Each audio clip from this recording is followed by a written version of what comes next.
You've stumbled into my show. It's called Binge-Watchers Podcast with yours truly, Johnny Spoiler. I'm only here to spoil the movies that I love. We're going to be talking about New Year's resolutions were meant to be broken. A movie about a Houston cop who has to stop an intergalactic drug war with some space heroin. We might be talking about The Last Showgirl. I don't know. Stick around. Let's find out. Let's rip it up. Let's tear it up.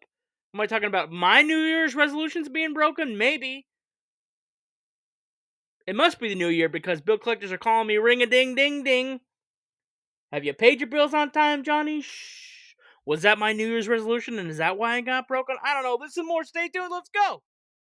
Crack open a cold box of wine or pour something cold on ice because it's the Binge-Watchers Podcast.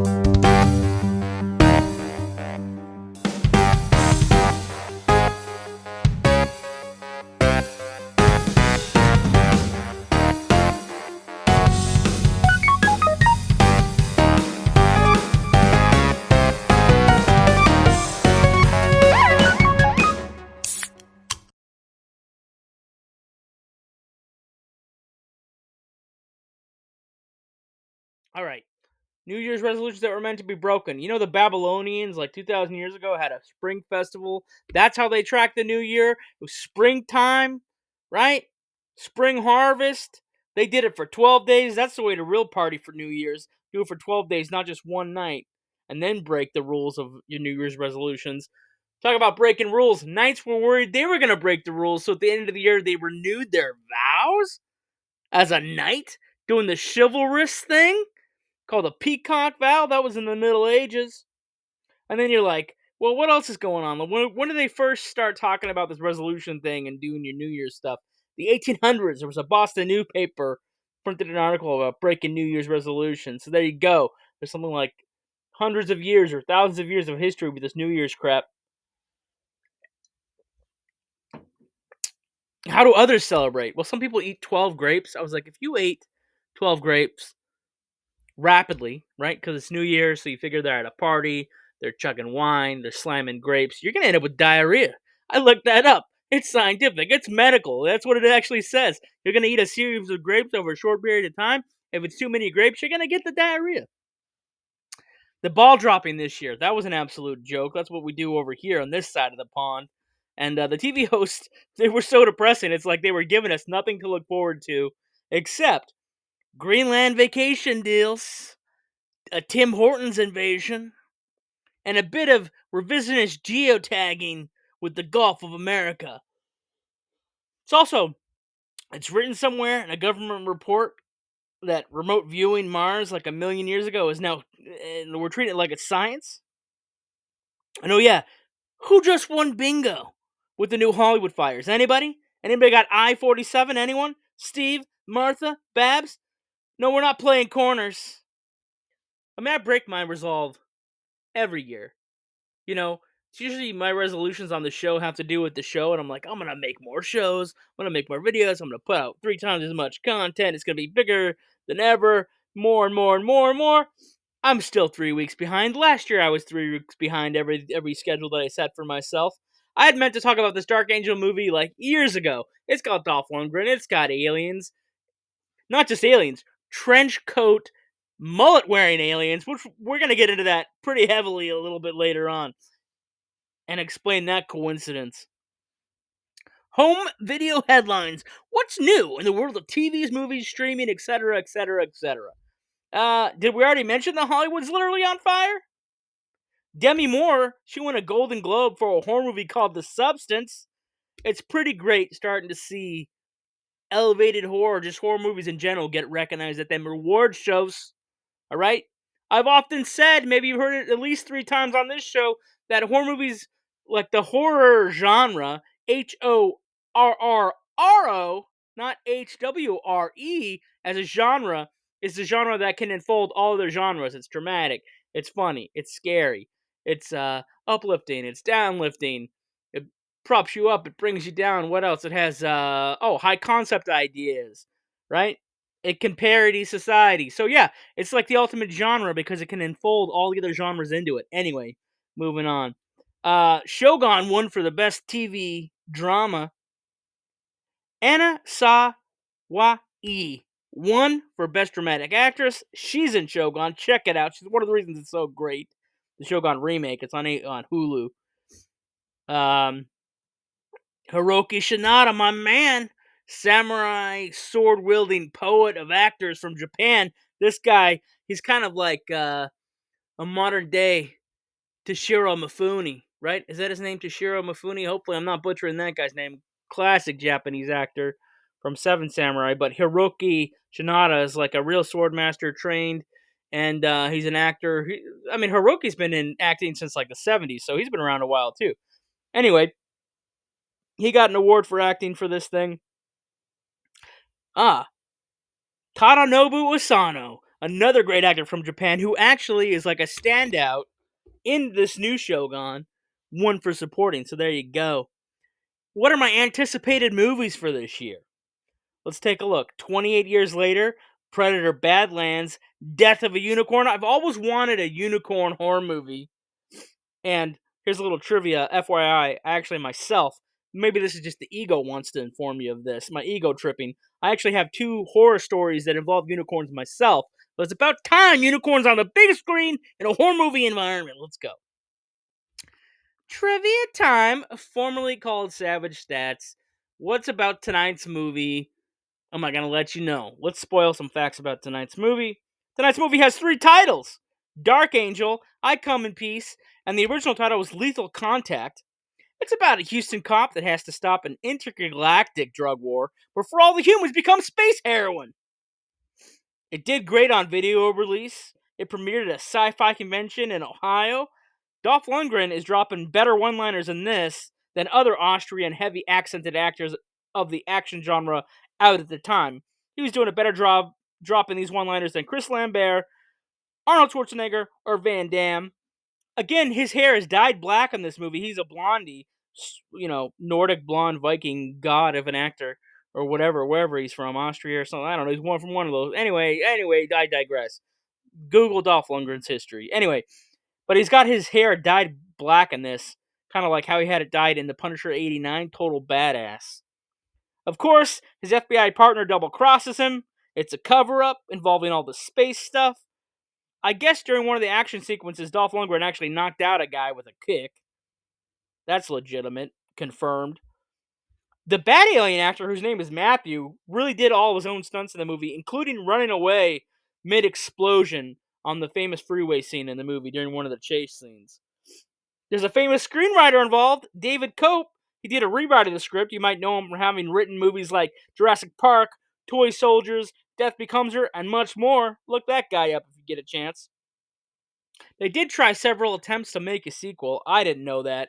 Let me think about this for a second. Like, a sequel, it should have really stayed Lethal Contact, because then they could have done Lethal Contact 1, Lethal Contact 2, More Lethal, Lethal Contact 3, The Most Lethal, or Invasion, or something. Um, and they're like, one of the reasons they changed the title is probably because the Lethal Weapon movies were out. And like, well, it's too lethal, right? There's too many lethal titles. But actually, from a business and marketing standpoint, if I was in the driver's seat of the conference room with the executives that day, I'd have been like, hey man, whoa, whoa, whoa. This Lethal Weapon movie's doing good. If we put lethal in our title, come on, by osmosis, the magnetic kinetic energy, we're going to boost the ratings of our movie as well. People will be like, oh, I went to see Lethal Weapon, and then there were aliens, sucking space heroin out of people's bodies, or what I mean, whatever. And Mel Gibson never showed up, unless that was him in the trench coat running away. I don't know. But anyway, yeah, I think they should have kept with the original title. Or it would have been cool if they tied the original title back into the sequel. If they're like, oh, Dark Angel 2, Lethal Contact. Or I Come in Peace again, Lethal Contact. That kind of thing. Or I Never Come in Peace, or I Don't Come in Peace. Or, whatever. I mean, the trilogy could have existed. I was actually thinking, like, they could go back and just do a direct sequel, and just for the hell of it, 30 or 40 years later now that we are, or whatever. Let's see.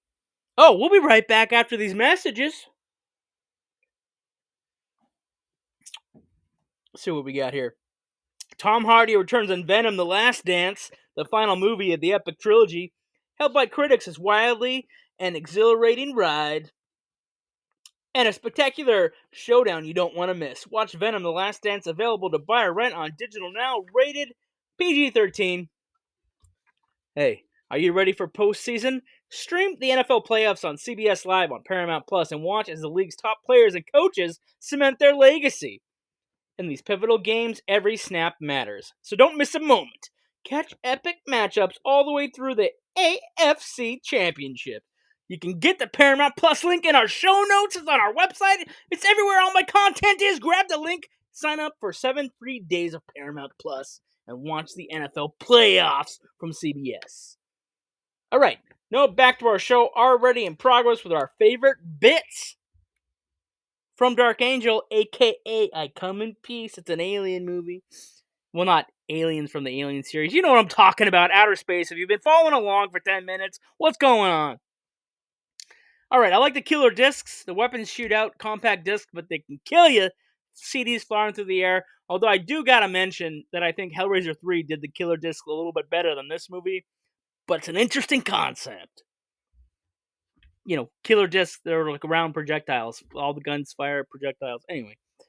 Some of them explode in the movie. That's different. Okay, because the aliens' guns have different settings, 1, 2, 3, and it increases the I don't know power of the projectile. Oh, but the killer discs are magnetic. They're attracted to magnetic fields. You can also offset them by magnetic fields. Otherwise, they're going to pass through all the magnetic fields in the area, which usually generally takes out everybody on the screen. So at one point, the heroes are using stereo equipment, which is kind of a cool idea to disrupt the magnetic field of the disc so they don't get sliced themselves. Spoiler alert, they get, sliced themselves or not. Anyway. All right, I like the culture detective. They go back to his house or his girlfriend's house. I don't know who has the penthouse. Probably not the detective if he's on a detective salary in '89. But his partner's like, "Oh, should we crack open a beer?" He's like, "No, wine, Chianti, whatever, 87, whatever it is. Pours a bottle or whatever." And then plays classical music. Ooh, sorry, classical music on the record player there. I'm moving things around. I'm even dropping my backdrop here. That was an accident. I did hit the mic in excitement. Let me recalibrate here. All right. Oh, have you noticed this whole phenomenon or coincidence of aliens and angels with mullets and trench coats in several movies from the 80s and 90s? Like in Dark Angel itself, in a movie called Prophecy, in Critters, in Wings of Desire, in City of Angels, in Michael, in that Chuck Norris movie Hellbound. That's like 7 examples right there.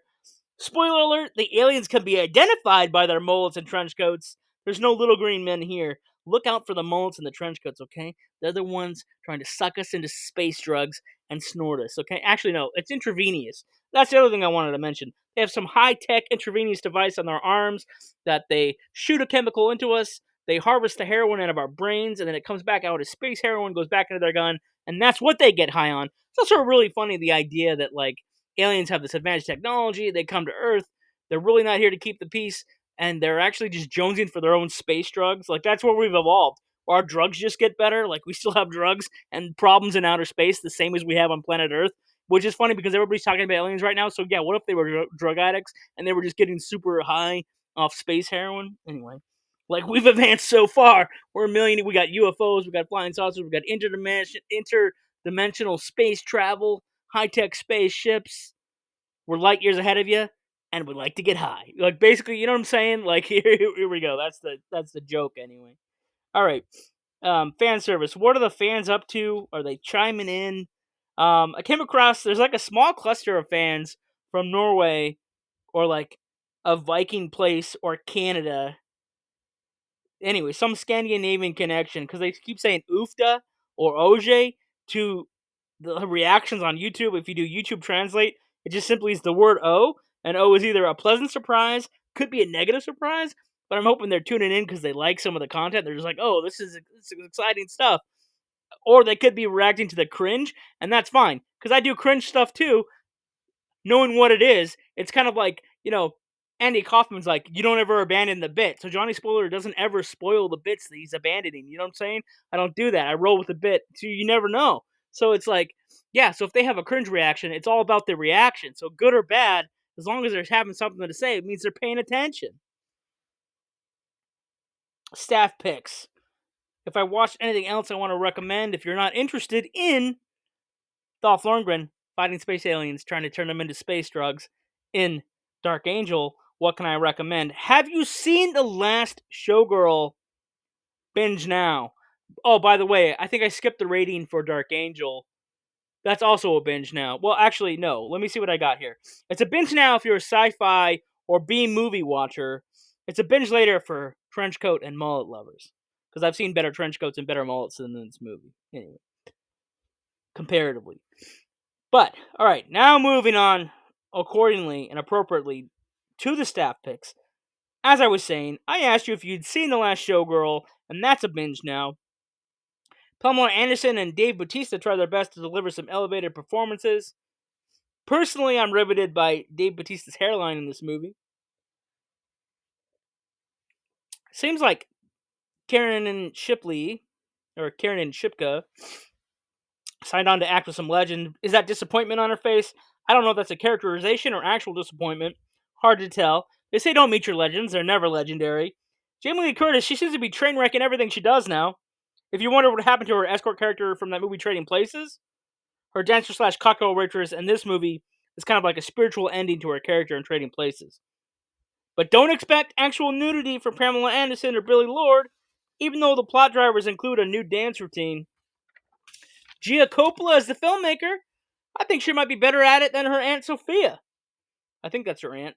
And she's also better than her semi-retired grandfather. That's right, I said it. But obviously the aesthetic, the patience, the timing, the skillful artistry, it's got to be genetic, right? Whole family of filmmakers and artists. All right, the list of bloggers are probably going to mention her dad was Giancarlo Coppola, Gio Coppola, as his friends called him. I'm not his friend, I'm just saying that was his nickname, Gio Coppola. He died in a boating accident, unfortunately, with involving another Hollywood scion, Ryan O'Neal's son, Griffin O'Neal.